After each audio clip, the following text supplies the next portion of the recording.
Hello, welcome back to Daily Crusade Bible Reading. We're reading through God's Word 5 days a week, 52 weeks a year, and we are on day 2 of week 8. We're going to continue in Leviticus with 12, 13, and 14. Actually, continue in Psalms, I think, for the first time. We did 110 yesterday. We'll do Psalm 111 today, and then we'll also continue in the book of Hebrews with Hebrews 5. So grab that favorite Bible. In mine, this happens to be on page 109. Leviticus chapter 12, verse 1. The Lord said to Moses, "Say to the Israelites, a woman who becomes pregnant and gives birth to a son will be ceremonially unclean for 7 days, just as she is unclean during her monthly period. On the 8th day, the boy is to be circumcised. Then the woman must wait 33 days to be purified from her bleeding. She must not touch anything sacred or go to the sanctuary until the days of her purification are over. If she gives birth to a daughter, for 2 weeks the woman will be unclean during her period. Then she must wait 66 days to be purified from her bleeding. When the days of her purification for a son or daughter are over, she is to bring to the priest at the entrance to the tent of meeting a year-old lamb for a burnt offering and a young pigeon or a dove for a sin offering. He shall offer them before the Lord to make atonement for her, and then she will be ceremonially clean from her flow of blood. These are the regulations for the woman who gives birth to a boy or a girl. But if she cannot afford a lamb, she is to bring 2 doves or 2 young pigeons, one for a burnt offering and the other for a sin offering. In this way, the priest will make atonement for her, and she will be clean." Chapter 13. The Lord said to Moses and Aaron, "When anyone has a swelling or a rash or a shiny spot on their skin that may be a defiling skin disease, they must be brought to Aaron the priest or to one of his sons who is a priest.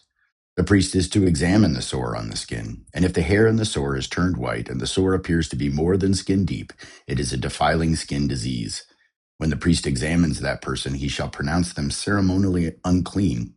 If the shiny spot on the skin is white but does not appear to be more than skin deep, and the hair on it has not turned white, the priest is to isolate the affected person for 7 days.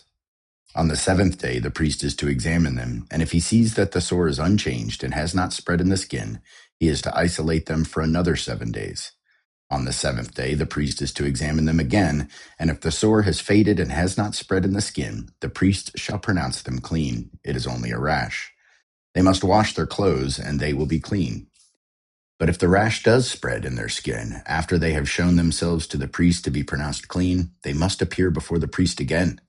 The priest is to examine that person, and if the rash is spread in the skin, he shall pronounce them unclean. It is a defiling skin disease. When anyone has a defiling skin disease, they must be brought to the priest. The priest is to examine them, and if there is a white swelling in the skin that has turned the hair white and there is raw flesh in the swelling, it is a chronic skin disease, and the priest shall pronounce them unclean. He is not to isolate them because they are already unclean. If the disease breaks out all over their skin, and, so far as the priest can see, it covers all the skin of the affected person from head to foot, the priest is to examine them, and if the disease has covered their whole body, he shall pronounce them clean. Since it is all turned white, they are clean. But whenever raw flesh appears on them, they will be unclean. When the priest sees the raw flesh, he shall pronounce them unclean. The raw flesh is unclean. They have a defiling disease. If the raw flesh changes and turns white, they must go to the priest. The priest is to examine them, and if the sores have turned white, the priest shall pronounce the affected person clean. Then they will be clean. When someone has a boil on their skin and it heals, and in the place where the boil was, a white swelling or reddish white spot appears, they must present themselves to the priest. The priest is to examine it, and if it appears to be more than skin deep and the hair in it is turned white, the priest shall pronounce that person unclean. It is a defiling skin disease that has broken out where the boil was. But if, when the priest examines it, there is no white hair in it, and it is not more than skin deep and is faded, then the priest is to isolate them for 7 days. If it is spreading in the skin, the priest shall pronounce them unclean. It is a defiling disease. But if the spot is unchanged and has not spread, it is only a scar from the boil, and the priest shall pronounce them clean. When someone has a burn on their skin and a reddish white or white spot appears in the raw flesh of the burn, the priest is to examine the spot, and if the hair in it is turned white and it appears to be more than skin deep, it is a defiling disease that has broken out in the burn. The priest shall pronounce them unclean. It is a defiling disease.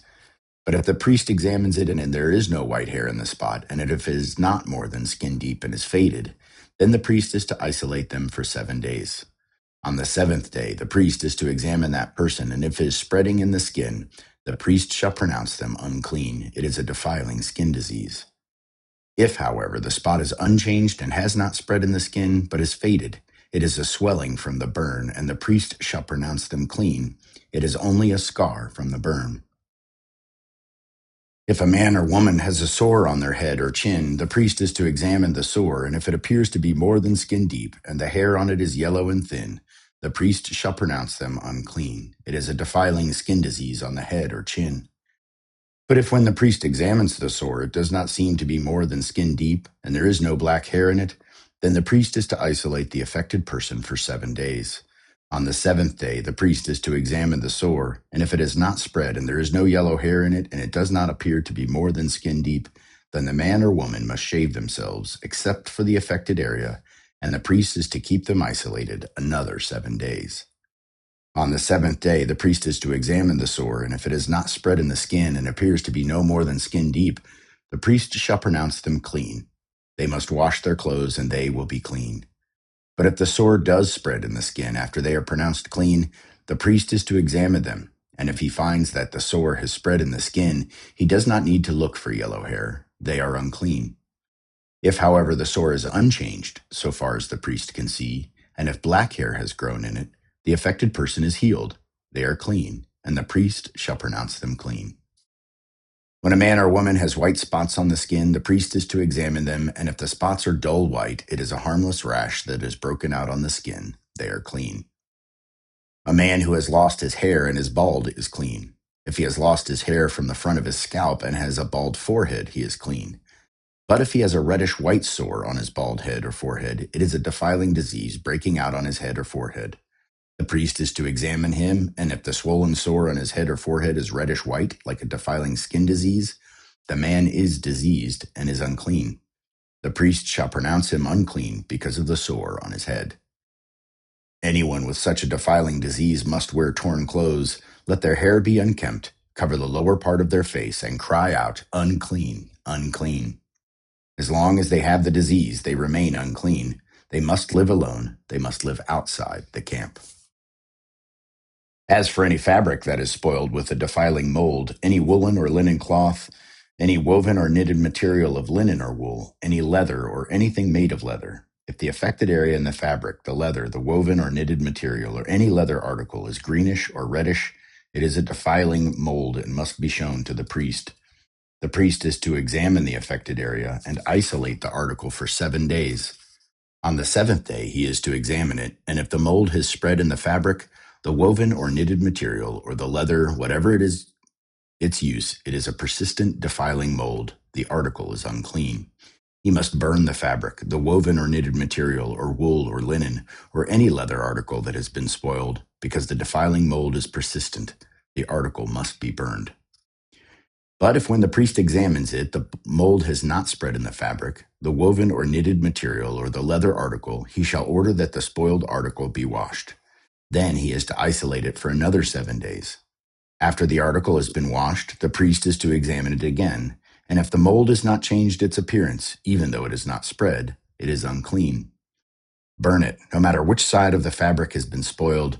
If when the priest examines it, the mold has faded after the article has been washed, he is to tear the spoiled part out of the fabric, the leather, or the woven or knitted material. But if it reappears in the fabric, in the woven or knitted material, or in the leather article, it is a spreading mold. Whatever has the mold must be burned. Any fabric, woven or knitted material, or any leather article that has been washed and is rid of the mold must be washed again. Then it will be clean. These are the regulations concerning defiling molds in woolen or linen clothing, woven or knitted material, or any leather article for pronouncing them clean or unclean. Chapter 14. The Lord said to Moses, "These are the regulations for any diseased person at the time of their ceremonial cleansing, when they are brought to the priest. The priest is to go outside the camp and examine them, and if they have been healed of their defiling skin disease, the priest shall order that 2 live clean birds and some cedar wood, scarlet yarn, and hyssop be brought for the person to be cleansed. Then the priest shall order that one of the birds be killed over fresh water in a clay pot. He is then to take the live bird and dip it, together with the cedar wood, the scarlet yarn, and the hyssop, into the blood of the bird that was killed over the fresh water. 7 times he shall sprinkle the one to be cleansed of the defiling disease, and then pronounce them clean.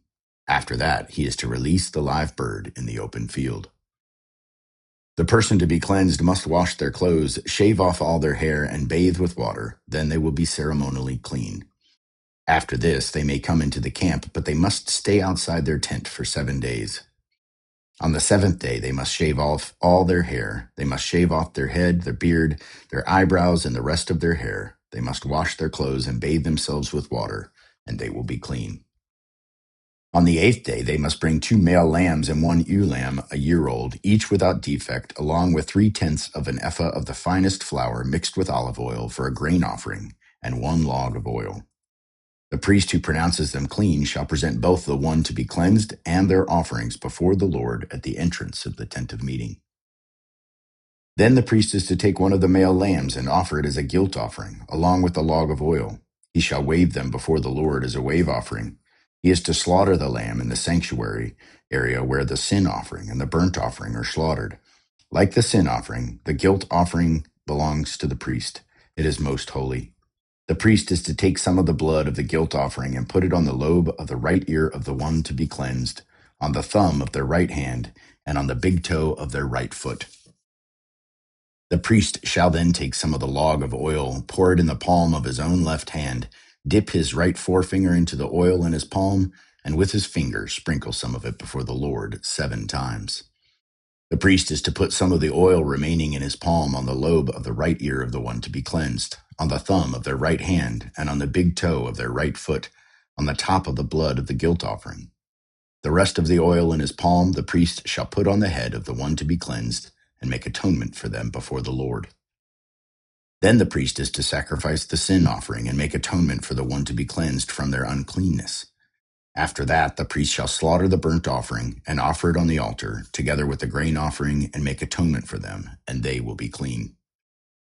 If, however, they are poor and cannot afford these, they must take 1 male lamb as a guilt offering to be waved to make atonement for them, together with 1/10 of an ephah of the finest flour mixed with olive oil for a grain offering, a log of oil, and 2 doves or 2 young pigeons, such as they can afford, one for a sin offering and the other for a burnt offering. On the 8th day they must bring them for their cleansing to the priest at the entrance to the tent of meeting before the Lord. The priest is to take the lamb for the guilt offering, together with the log of oil, and wave them before the Lord as a wave offering. He shall slaughter the lamb for the guilt offering, and take some of its blood, and put it on the lobe of the right ear of the one to be cleansed, on the thumb of their right hand, and on the big toe of their right foot. The priest is to pour some of the oil into the palm of his own left hand, and with his right forefinger sprinkle some of the oil from his palm 7 times before the Lord. Some of the oil in his palm he is to put on the same places he put the blood of the guilt offering, on the lobe of the right ear of the one to be cleansed, on the thumb of their right hand, and on the big toe of their right foot. The rest of the oil in his palm the priest shall put on the head of the one to be cleansed, to make atonement for them before the Lord. Then he shall sacrifice the doves or the young pigeons, such as the person can afford. One is a sin offering and the other is a burnt offering, together with the grain offering. In this way, the priest will make atonement before the Lord on behalf of the one to be cleansed. These are the regulations for anyone who has a defiling skin disease and who cannot afford the regular offerings for their cleansing. The Lord said to Moses and Aaron, "When you enter the land of Canaan, which I am giving you as your possession, and I put a spreading mold in the house in that land, the owner of that house must go and tell the priest, 'I have seen something that looks like a defiling mold in my house.' The priest is to order the house to be emptied before he goes in to examine the mold, so that nothing in the house will be pronounced unclean. After this, the priest is to go in and inspect the house. He is to examine the mold on the walls, and if it has a greenish or reddish depressions that appear to be deeper than the surface of the wall, the priest shall go out the doorway of the house and close it up for 7 days. On the 7th day, the priest shall return to inspect the house. If the mold has spread on the walls, he is to order that the contaminated stones be torn out and thrown into an unclean place outside the town. He must have all the inside walls of the house scraped and the material that is scraped off dumped into an unclean place outside the town. Then they are to take other stones to replace these and take new clay and plaster the house. If the defiling mold reappears in the house after the stones have been torn out and the house scraped and plastered, the priest is to go and examine it. And if the mold has spread in the house, it is a persistent defiling mold. The house is unclean. It must be torn down, its stones, timbers, and all the plaster, and taken out of the town to an unclean place. Anyone who goes into the house while it is closed up will be unclean till evening. Anyone who sleeps or eats in the house must wash their clothes. But if the priest comes to examine it, and the mold is not spread after the house has been plastered, he shall pronounce the house clean, because the defiling mold is gone. To purify the house, he is to take 2 birds and some cedar wood, scarlet yarn, and hyssop. He shall kill one of the birds over the fresh water in a clay pot. Then he is to take the cedar wood, the hyssop, the scarlet yarn, and the live bird, dip them into the blood of the dead bird and the fresh water, and sprinkle the house 7 times. He shall purify the house with the bird's blood, the fresh water, the live bird, the cedar wood, the hyssop, and the scarlet yarn. Then he is to release the live bird in the open fields outside the town. In this way he will make atonement for the house, and it will be clean. These are the regulations for any defiling skin disease, for a sore, for defiling molds in fabric or in a house, and for a swelling, a rash, or a shiny spot, to determine when something is clean or unclean. These are the regulations for defiling skin diseases and defiling molds. Let's go ahead and jump to Psalm 111, page 607 in my Bible. Praise the Lord. I will extol the Lord with all my heart in the council of the upright and in the assembly. Great are the works of the Lord. They are pondered by all who delight in them. Glorious and majestic are his deeds, and his righteousness endures forever.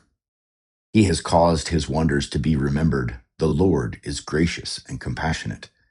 He provides food for those who fear him. He remembers his covenant forever.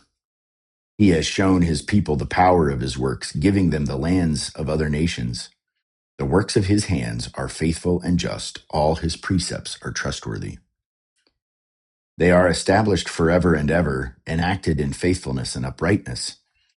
He provided redemption for his people. He ordained his covenant forever.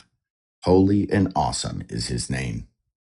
The fear of the Lord is the beginning of wisdom. All who follow his precepts have good understanding. To him belongs eternal praise. And our final reading in Hebrews 5, page 1207 in my Bible. Every high priest is selected from among the people and is appointed to represent the people in matters related to God, to offer gifts and sacrifices for sins. He is able to deal gently with those who are ignorant and are going astray, since he himself is subject to weakness. This is why he has to offer sacrifices for his own sins, as well as for the sins of the people. And no one takes this honor on himself, but he receives it when called by God, just as Aaron was. In the same way, Christ did not take on himself the glory of becoming a high priest, but God said to him, "You are my son. Today I have become your father." And he says in another place, "You are a priest forever in the order of Melchizedek." During the days of Jesus' life on earth, he offered up prayers and petitions with fervent cries and tears to the one who could save him from death, and he was heard because of his reverent submission. Son though he was, he learned obedience from what he suffered, and, once made perfect, he became the source of eternal salvation for all who obey him, and was designated by God to be high priest in the order of Melchizedek. We have much to say about this, but it is hard to make it clear to you because you no longer try to understand. In fact, though by this time you ought to be teachers, you need someone to teach you the elementary truths of God's word all over again. You need milk, not solid food. Anyone who lives on milk, being still an infant, is not acquainted with the teaching about righteousness. But solid food is for the mature, who by constant use have trained themselves to distinguish good from evil. This is the word of the Lord. Thanks be to God. Hope you have a great day and hope to see you back tomorrow for day 3 of week 8 as we continue to enjoy God's word together. Have a great day and God bless.